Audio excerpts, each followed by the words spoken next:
नमस्कार साथियों, स्वागत है आपका ब्राइट एग्रो क्लासेज के ऑनलाइन प्लेटफॉर्म पर। दोस्तों, हम बात करने वाले हैं आपके एग्रीकल्चर मीटरोलॉजी की। और एग्रीकल्चर मीटरोलॉजी में क्योंकि हमने आपके जो इकोलॉजी वाला पोर्शन है वो स्टार्ट कर दिया था, ठीक है। इकोलॉजी की हम बातें कर रहे थे।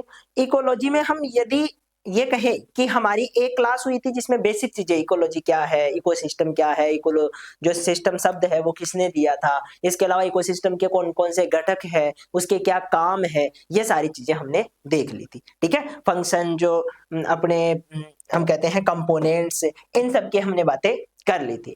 आज वाली क्लास में क्या कवर करेंगे? तो आज वाली क्लास में हम मुख्य रूप से देखो दो तीन चीजें कवर करने वाले हैं। पहली तो हम करेंगे कि आपके एक तो एनर्जी फ्लो, ठीक है। किसको देखेंगे? एनर्जी फ्लो को देखेंगे, ठीक है।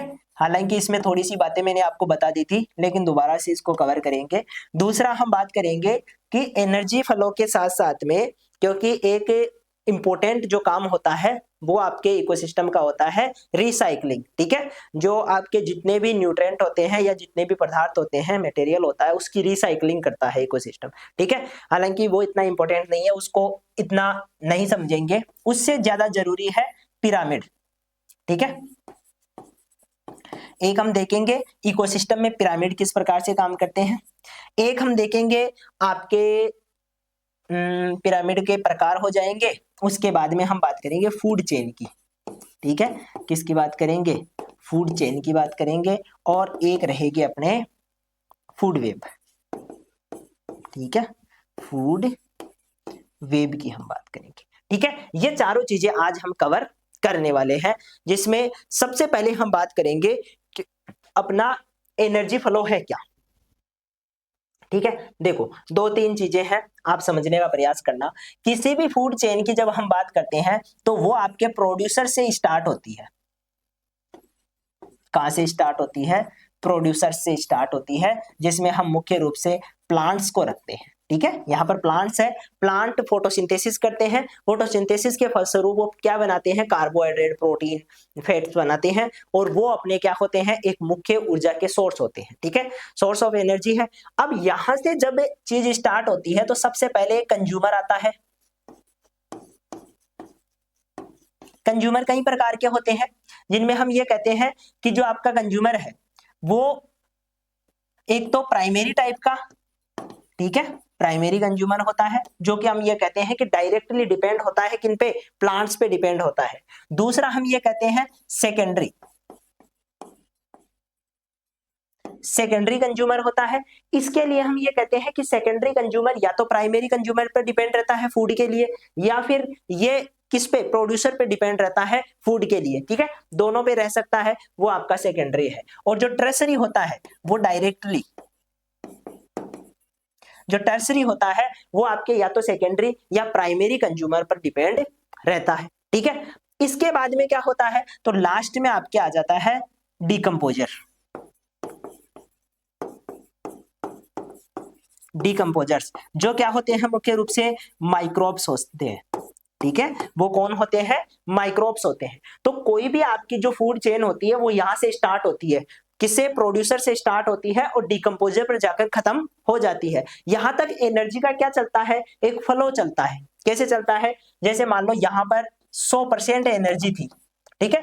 वो 100% एनर्जी का 90% जो है वो तो आपके क्या होता है? वेस्ट हो जाता है। कैसे वेस्ट हो जाता है? मान लो प्लांट रेस्पिरेशन करेगा, प्लांट जो है ग्रोथ भी करेगा, इसके अलावा प्लांट कई प्रकार की जो है रेजिस्टेंस प्रोसेस भी दिखाएगा, ठीक है। इसके अलावा जो है वाटर अपटेक भी करेगा, अलग अलग मैकेनिज्म भी उसमें कंप्लीट होंगे। तो उनमें क्या होता है? उनमें एनर्जी वेस्ट हो जाती है, एनर्जी यूज हो जाती है, ठीक है। तो 90% एनर्जी तो खुद प्रोड्यूसर क्या कर लेते हैं? यूज कर लेते हैं, या एनवायरमेंट में रिलीज हो जाती है। इसका कुछ हिस्सा, कुछ भाग जो होता है आपका, कुछ पार्ट जो होता है वो एनर्जी में रिलीज हो जाता है, एनवायरमेंट में रिलीज हो जाता है, ठीक है। दूसरी चीज, जो कंज्यूमर को मिला सिर्फ 10% मिलता है, ठीक है।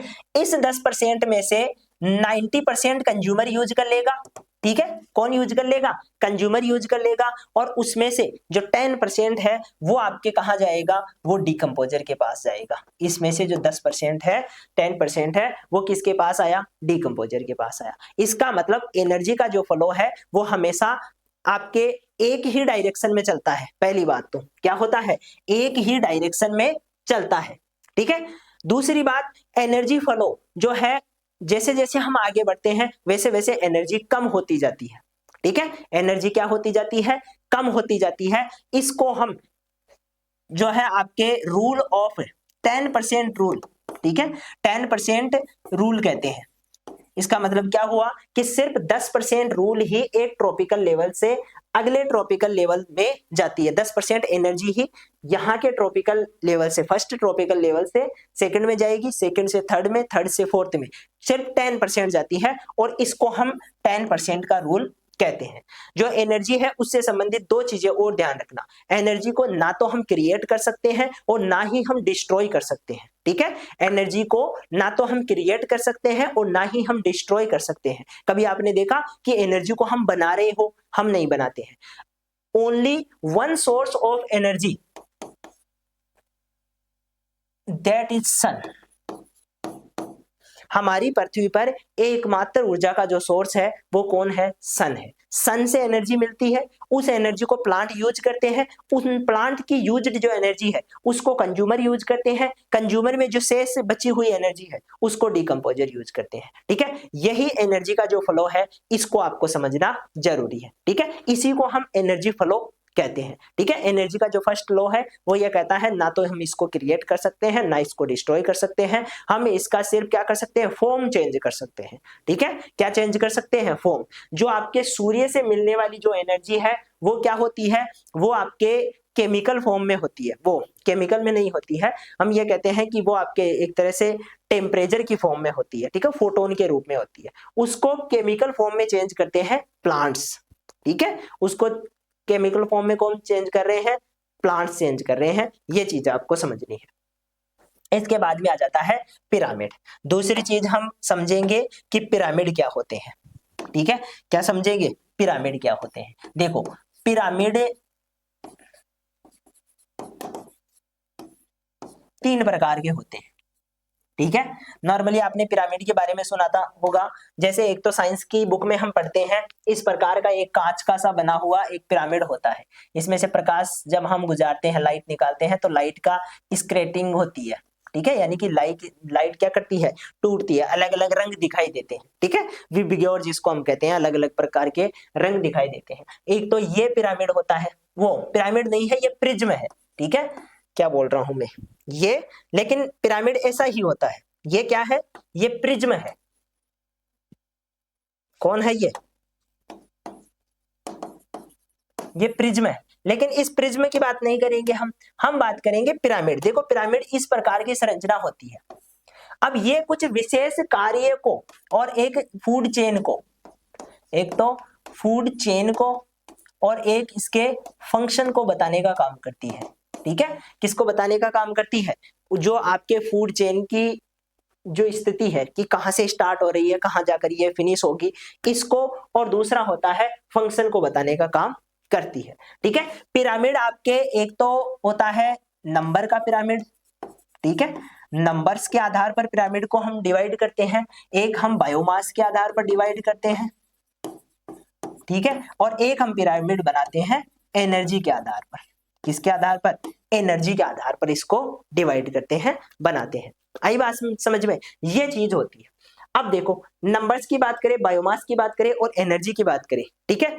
तो ये जो चीजें होती है, ये जो आपके सारी चीजें हैं, ये मुख्य रूप से क्या होती है। देखो नंबर्स की जब हम बात करते हैं तो मान लो ये आपका कोई भी खाद्य श्रृंखला है जिसको हम कह रहे हैं फूड चेन। फूड चेन में स्टार्टिंग में क्या है, तो पेड़ पौधे हैं, ठीक है, जिनको मैं कह रहा हूं कि मुख्य रूप से क्या है, प्लांट्स है। अब प्लांट्स को कोई जो है आपके हम कहते हैं हिरण, ठीक है, हिरण खा सकती है, या मान लो गाय काऊ खा गई, ठीक है। अब काऊ को किसने खा लिया, लोइन ने खा लिया, ठीक है। तो ये क्या हो गया, इसकी संख्या सबसे ज्यादा थी, फिर इसकी संख्या कम हो गई और इसकी संख्या सबसे कम। यानी कि मान लो एक जंगल में 1000 पौधे थे, 100 गायें थी और 10 शेर थे, ठीक है। तो इनकी संख्या क्या होती जा रही है, कम होती जा रही है। तो ये आपके नंबर्स को बताने वाला पिरामिड बन गया। ठीक है, इसी प्रकार बायोमास का बनता है, इसी प्रकार एनर्जी का बनता है, सबके पिरामिड होते हैं। इन सबको हम जो है अभी डिस्कस करेंगे। ठीक है, इसके बाद में फूड चेन आती है, फूड वेब आता है, उसकी भी हम बातें करने वाले हैं। सभी चीजों को हम एक तरफ से पढ़ते हुए, एक तरफ से समझते हुए आगे बढ़ेंगे। ठीक है, तो स्टार्ट करते हैं। सबसे पहले तो हम ये बातें करते हैं कि इकोसिस्टम के क्या क्या फंक्शन होते हैं। ठीक है, इकोसिस्टम के क्या क्या फंक्शन होते हैं। तो जो बेसिक फंक्शन है वो तो हम पहले डिस्कस कर चुके हैं। ठीक है, लेकिन दो इंपॉर्टेंट फंक्शन है जिनमें एक तो फ्लो ऑफ एनर्जी है और एक साइक्लिंग ऑफ मटेरियल है। ठीक है, तो फ्लो ऑफ एनर्जी को हम एक बार और देखेंगे। ठीक है, फ्लो ऑफ एनर्जी को हम क्या करेंगे, एक बार और देखने वाले हैं।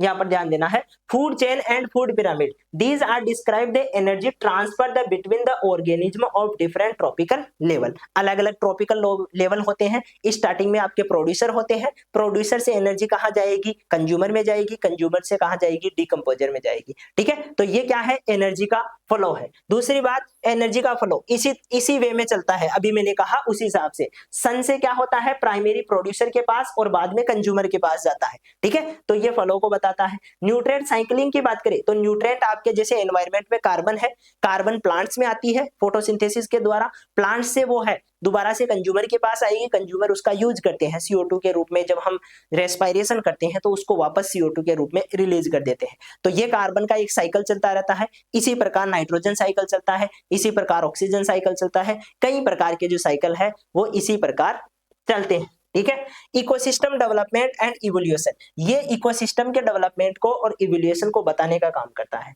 हम ये कहते हैं कि जो आपका एनर्जी होती है या इकोसिस्टम होता है वो टाइम के साथ चेंज होता रहता है। ठीक है, उसमें क्या होता रहता है, बदलाव या चेंज आता रहता है टाइम के साथ में।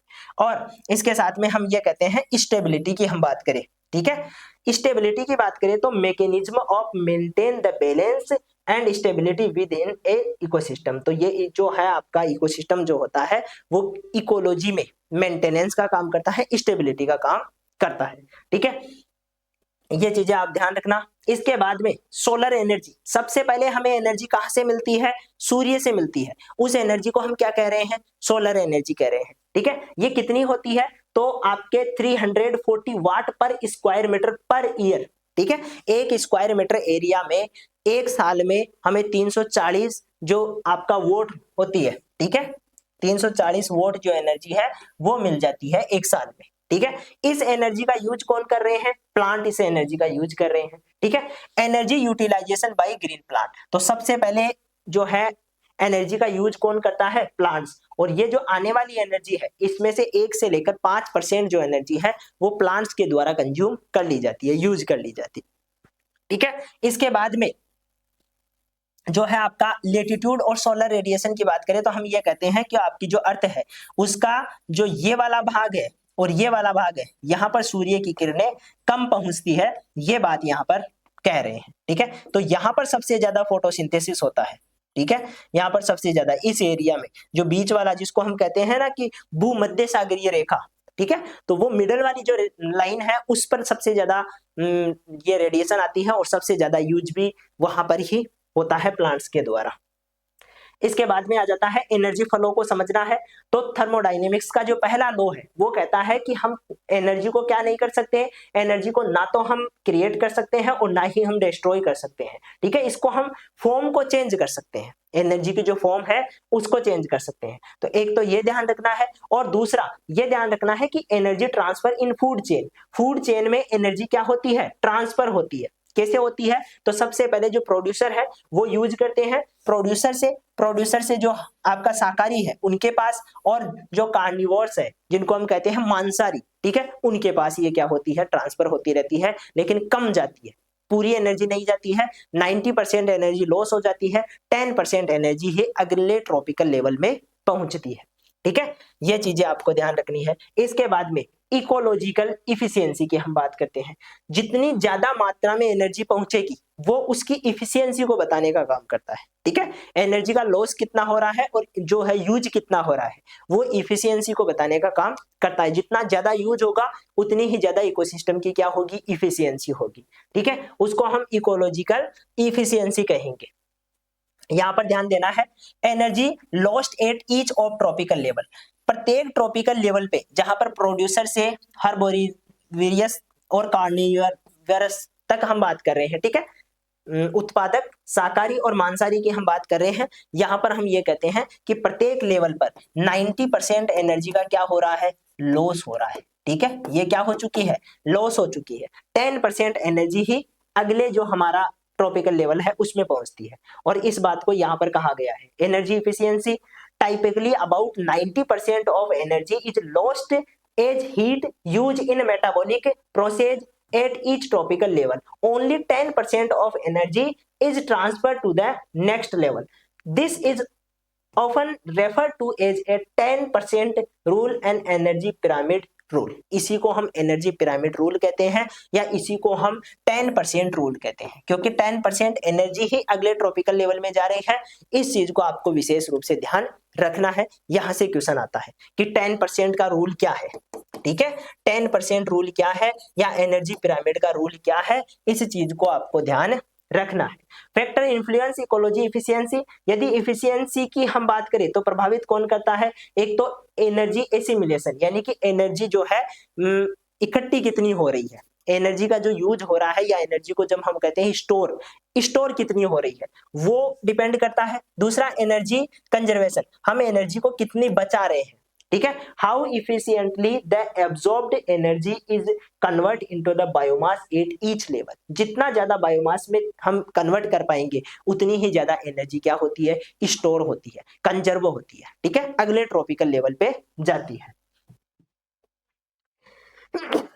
इसके अलावा किसी भी जो आपकी फूड चेन होती है उसमें जितने ज्यादा ट्रॉपिकल लेवल रहेंगे उतनी ही एनर्जी कम जाती है, एनर्जी का फ्लो कम होता है, ठीक है। तो ट्रॉपिकल लेवल क्या होने चाहिए, कम होने चाहिए, तब जाकर एनर्जी ज्यादा मिलती है, ठीक है। तो हायर ट्रॉपिकल लेवल ग्रांडली generally have lower ecological efficiency, जितने ज्यादा हायर ट्रॉपिकल लेवल होंगे जो लॉस होगा वो उतना ही ज्यादा होगा, यानी कि लोअर इकोलॉजिकल इफिशियंसी देखने को मिलेगी, ठीक है। इसके अलावा दूसरी बात, जो हमारा इकोसिस्टम है उसके डायनेमिक्स की हम बात करें तो दो चीजें होती है, एक तो फूड वेब होता है और एक बायोमास पिरामिड होता है। दोनों की चर्चाएं हम अभी थोड़ी देर में आगे करने वाले हैं, ठीक है। इन दोनों को ही हम कवर करते हुए चलेंगे, दोनों की चर्चा हम करेंगे, इसलिए आगे इसकी बात हो जाएगी, ठीक है। अब हम बात कर लेते हैं इकोलॉजिकल इफिशियंसी का जो फॉर्मूला है, उसमें एनर्जी एट ट्रॉपिकल लेवल 2 और ट्रॉपिकल लेवल 1, यानी कि ऊपर तो ट्रॉपिकल लेवल 2 रखेंगे, ठीक है, उसमें जितनी एनर्जी है वो रखेंगे, और नीचे हम पहला ट्रॉपिकल लेवल रखेंगे, 100 से इसको मल्टीप्लाई करेंगे और जो है परसेंटेज में हमारे पास क्या निकल के आ जाएगा, इफिशियंसी निकल के आ जाएगी, ठीक है। इसमें आपको इतना ज्यादा दिमाग नहीं लगाना है। यहां से हम स्टार्ट करते हैं इकोलॉजिकल पिरामिड से। तो पिरामिड क्या है, पिरामिड आपके एक तो स्ट्रक्चर को, ठीक है, एक तो एनर्जी के फ्लो को बताने का काम करता है, और एक हम ये कहते हैं डिफरेंट लेवल ऑफ ऑर्गेनिज्म, ठीक है, अलग अलग जो लेवल ऑफ ऑर्गेनिज्म है उसको बताने का काम और एनर्जी फ्लो को बताने का काम किसका है, आपके पिरामिड्स का है, ठीक है। तो pyramids are graphically representation that depict the tropical structure and function at a different tropical level in a ecosystem, ठीक है। तो स्ट्रक्चर को बताने का काम, उसके फंक्शन को बताने का काम किसका है, इकोसिस्टम के स्ट्रक्चर और फंक्शन बताने का काम पिरामिड का होता है, ठीक है। इसमें प्रोड्यूसर, हर्बीवोरस और कार्निवोरस, ये दोनों आपके इसमें तीनों चीजें शामिल होती है। प्रोड्यूसर होता है, हर्बीवोरस होता है, कार्निवोरस होता है, तीनों चीजें जिसको हम शाकाहारी, मांसाहारी और उत्पादक कहते हैं वो यहाँ पर शामिल होते हैं, ठीक है। इसके बाद में they are essentially tool for understanding the dynamics, energy and biomass distribution in ecosystem, ठीक है। हम ये इससे ये समझ पाते हैं कि एनर्जी का फ्लो किस प्रकार से है और बायोमास का जो डिस्ट्रीब्यूशन है वो किस प्रकार से हो रहा है, ठीक है। यहाँ पर हम ये कहते हैं सबसे पहले जो पिरामिड के नंबर्स है उसके आधार पर, नंबर्स के आधार पर पिरामिड की हम बात कर रहे हैं, ठीक है। तो इसमें दोनों प्रकार के, एक तो अपराइट है सीधा पिरामिड और इन्वर्ट उल्टा पिरामिड दोनों प्रकार के बनते हैं। ठीक है, कैसे कैसे बनेंगे? एक तो सीधा पिरामिड भी बनता है, अपराइट भी बनेगा और इन्वर्ट भी बनेगा, दोनों प्रकार के पिरामिड बनते हैं। यहां पर मैंने बात की थी ना, यहां पर हम बात कर रहे थे। देखो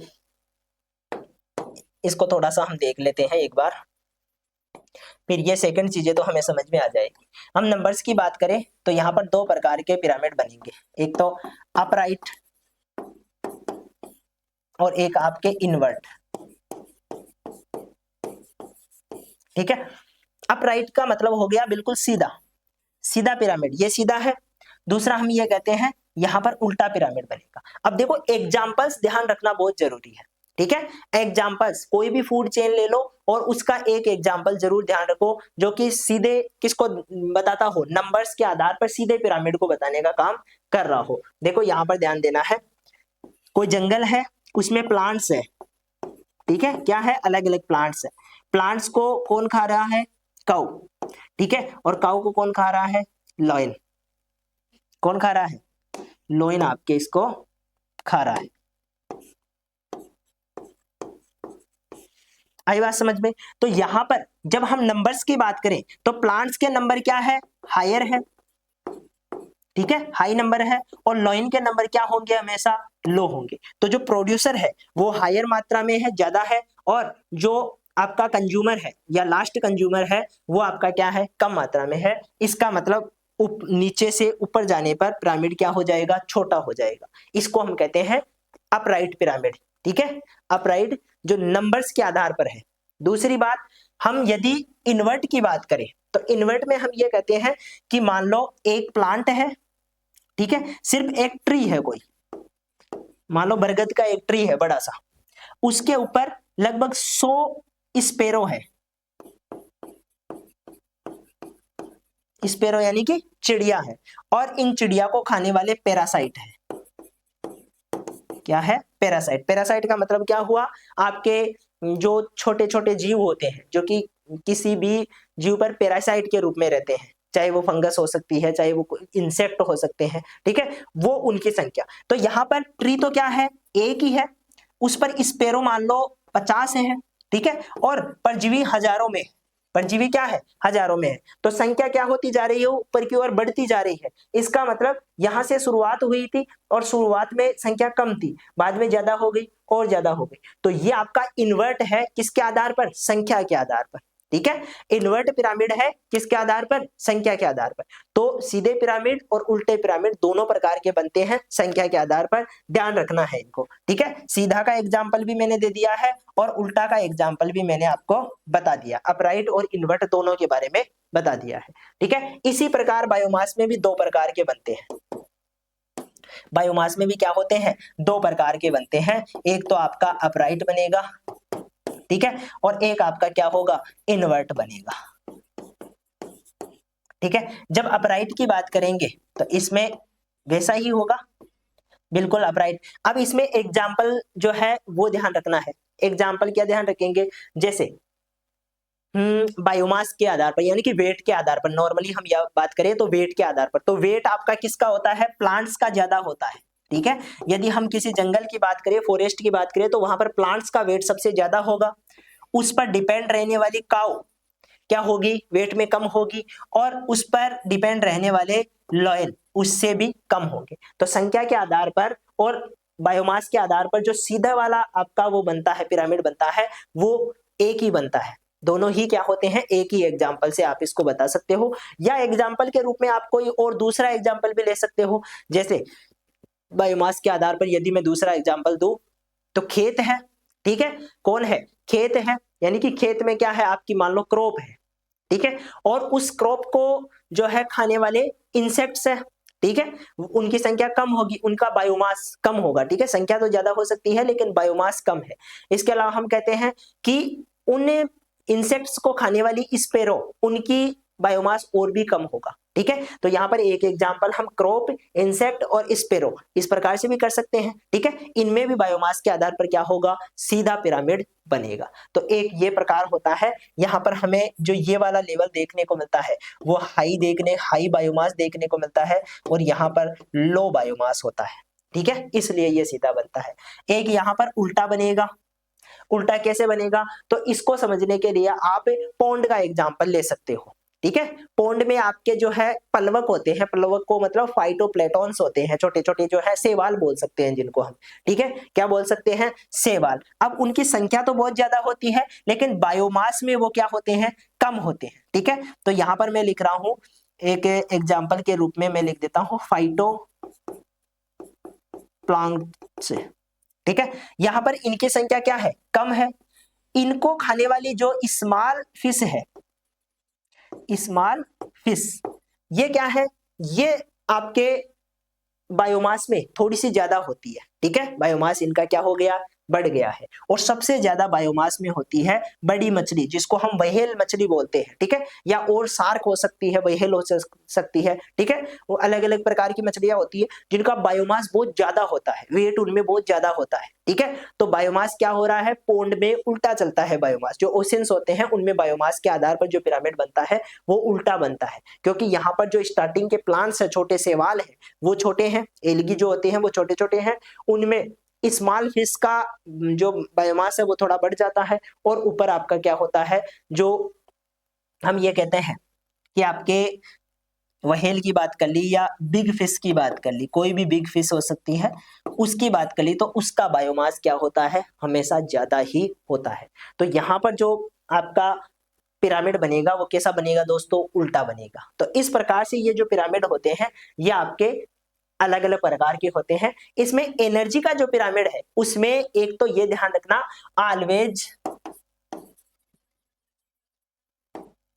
ऑलवेज कैसा होता है, ये अपराइट होता है, अपराइट बनता है। ठीक है, हमेशा सीधा बनेगा, क्योंकि 10% लॉस होता रहता है, तो हमेशा कैसा ऊपर की ओर जाएंगे, ट्रॉपिकल लेवल में ऊपर की ओर जाएंगे तो हमेशा क्या होगा, लॉस होगा, और लॉस होगा तो एनर्जी क्या होती जाएगी, कम होती जाएगी। इसलिए इनका आपको इन्वर्ट पिरामिड नहीं देखने को मिलेगा एनर्जी का, ओनली अपराइट पिरामिड ही देखने को मिलेगा। ठीक है, इसमें कोई सा भी एग्जांपल ले लो, इनमें से कोई सा भी एग्जांपल ले लो, सब में आपको क्या होगा, सीधा ही पिरामिड बनेगा। एनर्जी का जो पिरामिड होता है वो हमेशा क्या होता है, सीधा होता है। ये चीज ध्यान रखने वाली है। एग्जांपल इनमें से कोई सा भी आप एक लिख सकते हो। ठीक है, कौन से प्रोड्यूसर है और कौन से आपके जो है हर्बीवोरस है, कार्निवोरस है, वो सारी बातें आप लिख सकते हो। ठीक है, ये चीजें क्लियर हो जाने के बाद में हम आगे चलते हैं और आगे हम बात करते हैं फूड वेब की। ठीक है, और फूड चेन की। एक बार इनकी हम बात कर लेते हैं पिरामिड्स नंबर के आधार पर। ठीक है, नंबर के आधार पर पिरामिड की हम बात करें तो अपराइट पिरामिड कहां बनेगा, ग्रासलैंड इकोसिस्टम में। ग्रास का नंबर्स ज्यादा होंगे, उनको खाने वाले जो इंसेक्ट है उनके नंबर कम होंगे, और इंसेक्ट को खाने वाली जो स्पेरो है, चिड़िया है, उनके नंबर और भी कम होंगे। और मान लो चिड़िया को भी कोई चीज खाती है तो उसकी संख्या और भी कम होगी, उसके नंबर और भी कम होंगे। तो इस प्रकार से हम इसको एग्जाम्पल के रूप में समझ सकते हैं। दूसरा, इन्वर्ट, उल्टा कैसे बनेगा, तो उल्टा आपके पैरासाइटिक फूड चेन में देखने को मिलेगा। अभी मैंने बताया था एक प्लांट, एक ट्री है, उस पे मान लो 100 स्पेरो है, और उन 100 स्पेरो पर हजारों की संख्या में पैरासाइट है। ठीक है, तो वो क्या बनता है, वो उल्टा बनता है। ठीक है, संख्या के आधार पर। दूसरा, पिरामिड ऑफ बायोमास की बात कर लेते हैं। तो बायोमास में जो अपराइट वाला पिरामिड बनेगा, सीधा वाला जो पिरामिड बनेगा, वो ट्रॉपिकल लेवल में, ग्रासलैंड में या फॉरेस्ट में देखने को मिलेगा। ठीक है, फॉरेस्ट में देखने को मिल सकता है। लेकिन जो इन्वर्ट वाला है वो आपको एक ही जगह देखने को मिलेगा, और वो ज्यादातर पॉन्ड में या सी, जो अपने समुद्र होते हैं, उनमें देखने को मिलेगा। ठीक है, तो यहाँ पर यह ध्यान रखना है कि इनकी शुरुआत फाइटोप्लैंक्टन से होती है, उसके बाद में इनमें बायोमास क्या है, कम है। इसके बाद में जो जो स्मॉल फिश होती है वो इसको खाती है, उसका बायोमास थोड़ा ज्यादा होता है, और जो बिग फिश होती है उनका सबसे ज्यादा बायोमास होता है। तो इनका जो ये पिरामिड बनता है ये कैसा बनेगा, उल्टा बनेगा। दूसरा आ गया पिरामिड ऑफ एनर्जी।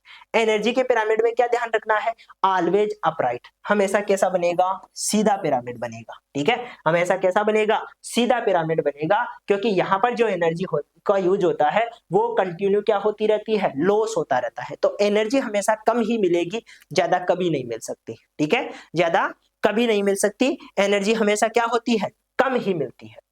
इसके बाद में इकोलॉजी के पिरामिड के जो कुछ की फीचर है, एक बार एग्जांपल के रूप में हम देख रहे हैं। Pyramid of number in grassland, ये आपका क्या होगा, हमेशा सीधा होगा। Pyramid of number in forest, forest वाला जो है, यदि एक प्लांट का हम एग्जांपल ले रहे हैं तो उल्टा बनेगा, और यदि हम पूरे फॉरेस्ट की बात कर रहे हैं तो पिरामिड कैसा होगा, सीधा होगा। ठीक है, पिरामिड इन पैरासाइटिक फूड में उल्टा बनता है।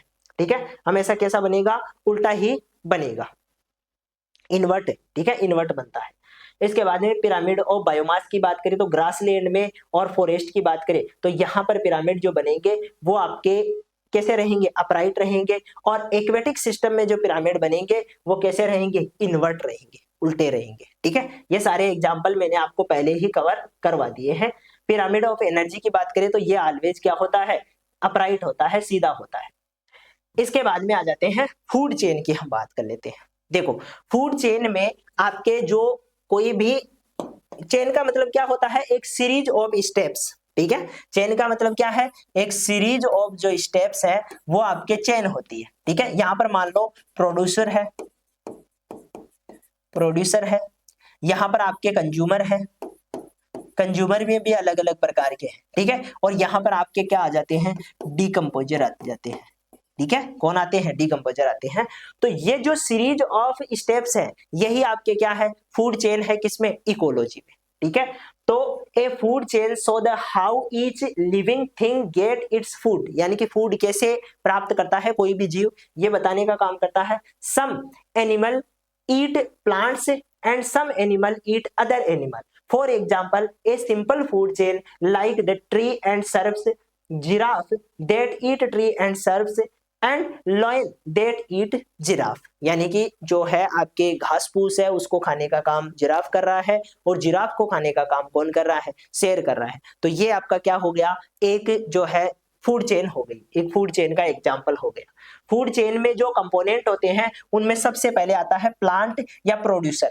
ये क्या करते हैं, ये फोटोसिंथेसिस के द्वारा क्या करते हैं, जो कार्बोहाइड्रेट है उसको एसिमुलेट करके किस में चेंज कर देते हैं, ग्लूकोज में, प्रोटीन में, इसके अलावा हम कहते हैं फैट में, इनमें चेंज कर देते हैं। यानी कि ये क्या होते हैं, ऑटोट्रोप्स होते हैं, ऑटोट्रोप्स होते हैं, यानी कि अपने लिए अपना खुद का भोजन खुद बनाते हैं। ठीक है, जो एनर्जी है वो कौन सी है, सूर्य की जो एनर्जी है, सन एनर्जी है, उसका यूज कर रहे हैं, अपने लिए खुद भोजन बना रहे हैं। दूसरा, कंज्यूमर की हम बात करते हैं। कंज्यूमर हर्बीवोरस होते हैं, प्राइमरी कंज्यूमर। ठीक है, हर्बीवोरस कौन से है, प्राइमरी कंज्यूमर में आएंगे। ठीक है, और जो आपके कॉर्निवोरस है वो सेकेंडरी कंज्यूमर और टर्सरी कंज्यूमर में आएंगे। ठीक है, कौन से, कॉर्निवोरस है वो सेकेंडरी में और टर्सरी में आते हैं। इसमें देखो एक एग्जांपल भी दे रखा है, जो आपका ओशियंस वाला फूड चेन है उसका, फाइटोप्लैंक्टन्स आ गए, स्मॉल फिशेज आ गई, सील आ गई, और किलर फिशेज आ गई, वेल्स, जिसको हम वेल्स भी बोल सकते हैं। वेल सबसे बड़ी मछली होती है समुद्र में। ठीक है, तो उसका बायोमास भी सबसे ज्यादा होता है, हालांकि संख्या कम होती है लेकिन बायोमास ज्यादा होता है। तो बायोमास के आधार पर यहाँ पर क्या देखने को मिलता है, ये जो है फूड चेन का एग्जांपल है, यहाँ तो ये समझो। ओमनीफेरस कौन होते हैं, जो ऐसे एनिमल या ह्यूमंस जो कि प्लांट और जो आपके एनिमल्स होते हैं दोनों को खाते हैं। ठीक है, हम मीट भी कंज्यूम कर लेते हैं, हम आपके प्लांट्स बेस्ड प्रोडक्ट भी खा लेते हैं। ठीक है, तो दोनों चीजें खाते हैं, इसलिए हम कैसे हैं, हम ओमनीवोरस है। ठीक है, डिकम्पोजर क्या होते हैं, तो ये लास्ट स्टेप होती है किसी भी फूड चेन की। ठीक है, किसी भी फूड चेन की लास्ट स्टेप कौन सी है, डिकम्पोजर है। डिकम्पोजर क्या करेंगे, बैक्टीरिया होते हैं, फंजाई होते हैं, ये क्या करते हैं, डिकेइंग करते हैं, सड़ाने गलाने का काम करते हैं, डिकम्पोज करते हैं। ठीक है, मटेरियल को क्या करते हैं, डिकम्पोज करते हैं, और न्यूट्रिएंट्स की रिसाइकलिंग में एक इंपॉर्टेंट रोल अदा करते हैं। ठीक है, न्यूट्रिएंट की रिसाइकलिंग करते हैं, ये चीज आपको विशेष रूप से ध्यान रखनी है। जो रोल ऑफ कंज्यूमर है, तो स्टेबिलिटी के लिए जो आपके हेटेरोट्रोप्स होते हैं वो क्या करते हैं, दूसरों से फूड प्राप्त करते हैं, जैसे प्लांट्स हो गए, एनिमल्स हो गए, इनसे। ठीक है, तो जो हर्बिसा ये आपके जो हम कहते हैं भाई दूसरों पे डिपेंड रहने वाले, वो क्या करते हैं, इकोसिस्टम में बैलेंस बनाने का काम करते हैं। जैसे आपका लॉइन है तो वो जंगल में बैलेंस बनाता है, जिस पशु की संख्या ज्यादा बढ़ जाती है वो उसको खा लेता है। ठीक है, इसका मतलब बैलेंस मेंटेन करके चलता है। आगे बात समझ में, पर्टिकुलर एक एनिमल की संख्या ज्यादा हो जाने की वजह से जो इकोसिस्टम है वो गड़बड़ाता है। गड़बड़ाने का मतलब होता है उसका बैलेंस बिगड़ता है। ठीक है, उस बैलेंस को बनाने के लिए वापस से उसकी संख्या को कम करना होता है। तो ये रोल होता है आपके कंज्यूमर का। फूड वेब की हम बात कर लेते हैं। फूड वेब में देर cannot be too many link in single food chain because the animal at the end of the chain would not get enough food, enhance energy to stay alive। यानी कि होता क्या है, जो आपकी फूड चेन होती है ना, उसमें ज्यादा कॉम्प्लेक्सिटी नहीं होती है, ठीक है। फूड चेन सिंपल होती है, प्रोड्यूसर, कंज्यूमर और डिकम्पोजर, ठीक है, ये सिंपल प्रोसेस है। लेकिन जब हम फूड वेब की बात करते हैं तो वेब काफी कॉम्प्लेक्स होता है, क्योंकि एक फूड चेन में उपस्थित कोई भी जो आपका कंज्यूमर है या कोई भी एनिमल है, वो दूसरी फूड चेन के लिए भी क्या हो सकता है, आपका उससे लिंक हो सकता है। जैसे प्लांट्स को सिर्फ काऊ ही क्यों खाई, बफेलो भी खा सकती है, हिरण भी खा सकती है, इसके अलावा और भी बहुत सारी चीजें हैं, हाथी भी होते हैं जो क्या खाते हैं, हम प्लांट्स को खाते हैं, ठीक है। इसके अलावा हम ये कहते हैं काऊ को जो शेर है वो ही क्यों खाएगा, लॉयन ही क्यों खाएगा, लेपर्ड खा सकता है, जो टाइगर है वो खा सकता है, ठीक है। या और बहुत सारी जो झुंड में रहने वाले जानवर है जो कि मांस खाते हैं, वो भी उसको खा सकते हैं। इसका मतलब फूड वेब क्या होता है, कॉम्प्लेक्स होता है। फूड वेब क्या होता है, थोड़ा कॉम्प्लेक्स होता है, ये इंटर रिलेटेड होता है, एक दूसरे से क्या होते हैं, रिलेटेड होते हैं, एक दूसरे से जो है मिले हुए रहते हैं। These interconnected food chain form A food web. जब इंटरकनेक्टेड हो जाती है फूड चेन तो क्या बना देता है, फूड वेब बना देता है, ठीक है। तो ये पूरे इकोसिस्टम का एक पैटर्न होता है, पूरे इकोसिस्टम को बताने का काम करता है, किस प्रकार से एक फूड चेन दूसरी फूड चेन से रिलेटेड है, कनेक्टेड है। ये चीज बताने का काम किसका है, फूड वेब का काम है। तो बात समझ में आई क्या, सारी चीजें आपको समझ में आ गई होगी। नेक्स्ट जो हमारा टॉपिक रहेगा, जो हम नेक्स्ट क्लास में कवर करेंगे, वो रहेगा बायोडाइवर्सिटी, ठीक है। किसकी बात करेंगे, बायोडाइवर्सिटी की बात करेंगे। तो मिलते हैं नेक्स्ट क्लास में, तब तक के लिए धन्यवाद।